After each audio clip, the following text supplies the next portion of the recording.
السلام علیکم. میرا نام نوید نبی خان ہے. پیشے کے اعتبار سے مارکیٹر ہوں. اسلامک سائنسز کا طالب علم ہوں. تحقیق میرا ہابی ہے.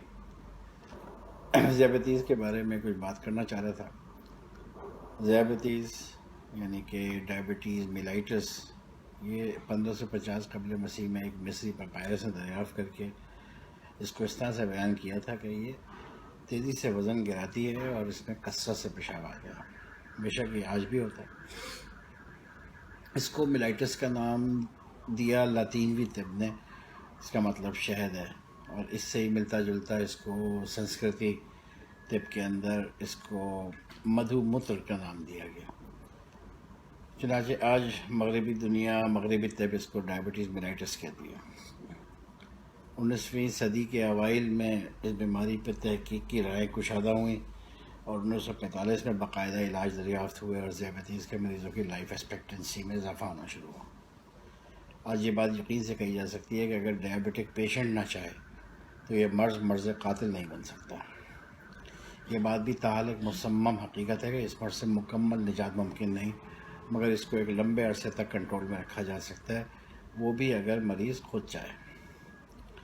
میں ذیابطیس کو ذاتی رائے میری ذیابطیس کے بارے میں اس کو بیماری کی کیٹیگری میں نہیں گنتا. میری منطق میں یہ نکاح بالجبر ہے، جس کے بندھن میں متاثرین اپنی مرضی سے تو نہیں بنتے، مگر انجانے میں وہ خود ان انوانٹیڈ لائف پارٹنرز کو اپنی جانب راغب کرتے ہیں اور بالآخر اپنی زندگی کا ایک لا ینکف حصہ بنا لیتے ہیں. اس موذی رفیق سے چھٹکارا ممکن نہیں. چنانچہ بہتیرے لوگ اس کی ظلم و زیادتی کو شکار ہوتے ہیں اور ایک کربناک زندگی گزار کر اس نیش پہ پہنچ جاتے ہیں کہ وہ خود اور ان کے چاہنے والے ان کے لیے موت کی دعائیں کریں.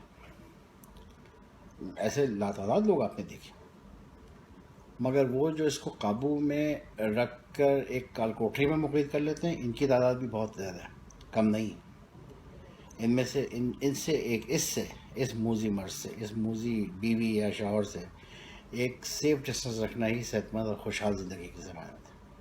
یہ سیف ڈسٹنس رکھنا، اس کم وقت کو اپنی مین اسٹریم لائف سے باہر پھینکنا کوئی راکٹ سائنس نہیں. یہ سمجھنا ضروری ہے کہ جس طرح اپنے چوزن لائف پارٹنر، جو آپ کا اپنا بالرضا لائف پارٹنر بنتا ہے، اس کی رضا کا حصول ایک خوشحال زندگی کی ضمانت ہے، اسی طرح سے اس انچاہے اور بائی فورس مسلط کیے گئے پارٹنر کی ہر لحاظ سے مخالفت، اس کی رضا کی ہر لحاظ سے مخالفت آپ کو اس کی مضرات سے دور رکھتی ہے. اس کی رضا و رغبت، چاہت، نفرت، الغرض، اس کی نس نس رگ رگ ہر کل سے واقفیت کے لیے متاثرین کو ایک سنسیئر دوست کی ضرورت ہوتی ہے، جو اس موذی مرض کو تھریڈ بیئر جانتا ہوں. ویسے بھی ہمارے آس پاس بہت ڈائبٹالوجیز ہیں، مگر ان میں چند ہیں جو دوست کے درجے پہ فائز کیے جا سکتے ہیں.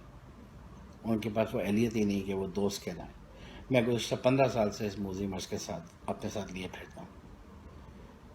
اوائل نکاح میں تو میں نے اس کو قابو کر لیا تھا اور پھٹکنے بھی نہیں دیا اپنے پاس، مگر پھر جب وقت گزرت کے ساتھ عمر میں بڑھوتی ہوئی تو اس نے مجھ پر کافی سواریاں کرنا شروع کر دیں.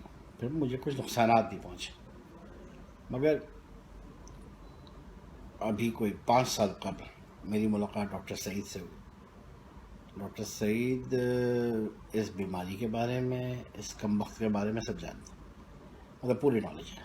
یہ کسی عام ڈاکٹر کا کام نہیں ہے کہ عام ڈاکٹر کوئی اس کو سمجھ لے گا، نہیں. اس کے لیے ایک ڈائبٹالوجسٹ کی ضرورت ہے، مگر ڈائبٹالوجسٹ سنسیئر، جو دوستی کے درجے پہ فائز کیا جا سکے.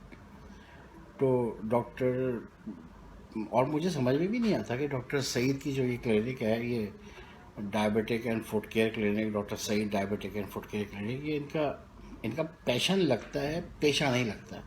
یہ ذریعہ معاش نہیں ہو سکتا، کیونکہ جتنا وقت یہ اپنے ایک پیشنٹ کو دیتے ہیں اور جو معاوضہ وہ اس سے لیتے ہیں، اس کا کوئی میل نہیں ہے آپس میں. وہ ذریعہ معاش نہیں ہو سکتا. اس بات سے تو میں بڑا کلیئر ہوں. باقی رہا سوال یہ کہ اس کو کس طرح سے کنٹرول، اس کی مخالفت، اس کی ہر لحاظ سے مخالفت، یہ ڈاکٹر سعید آپ کو بتائیں گے. کیا ہم نے کھانا ہے، ہم اپنی اس میں جو سب سے بڑی بات ہے وہ یہ ہمیں فورس کرتی ہے کہ ہم اپنے لائف سٹائل کو چینج کریں. اگر ہم اپنے لائف سٹائل کو چینج نہیں کرتے تو یہ ہمیں اس نہج پہ پہنچا دے گی جہاں نہ یہ ہم سے نگلے بنے گی نہ اولے بنے گی. لائف سٹائل یہ ہمارا لائف سٹائل اور لائف سٹائل ہوتا ہے جو ہمیں یہاں پہنچاتا ہے کہ یہ آ کے ہم سے چپٹ جاتی ہے، پھر جاتی نہیں. تو میرا مشورہ ہے کہ ڈاکٹر سعید کے پاس جائیں، ان سے ملیں، اور میں بڑا مطمئن ہوں، 5 سال سے میں ان کے ساتھ ہوں، اور مینجمنٹ وہ جو طریقے بتاتے ہیں وہی میں اس پہ اپناتا ہوں. انہیں بہت کرتبیں آتی ہیں اس کو سنبھالنے کی، میں تو اس سے سنبھلواتا ہوں. الحمدللہ صحت مند ہوں، پوری طرح سے اپنی لائف انجوائے کرتا ہوں، اور مجھے اس کی اب اس کی کوئی فکر رہی نہیں ہے.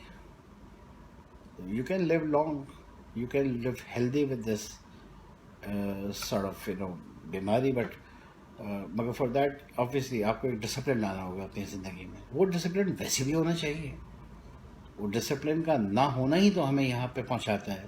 یہ صرف یہ نہیں کہ ڈائبٹیز ہمیں لگ جاتی ہے، ہائپرٹینشن ہمیں لگ جاتی ہے، اور 10,000 بیماریاں ہیں جو ہمیں لگتی ہیں اس سے ہی لگتی ہیں. ٹینشن، ڈپریشن آج ایک عام ماحول ہے.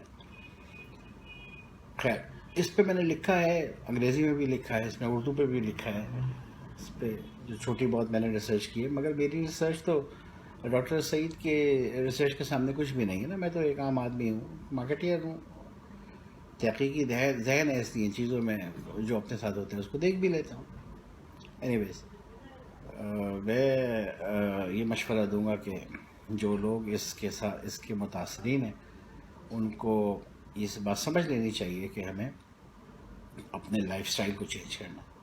اس کے اندر کیا کیا تمام چیزیں ہونی چاہیے ہمارے آج لائف سٹائل کے اندر، وہ ڈاکٹر سعید آپ کو بہت ڈیٹیل میں بتائیں گے. وہ بہت وقت دیتے ہیں، اتنا وقت میں نے نہیں دیکھا کسی طبیب کو دیتے ہوئے اپنے پیشنٹ کو.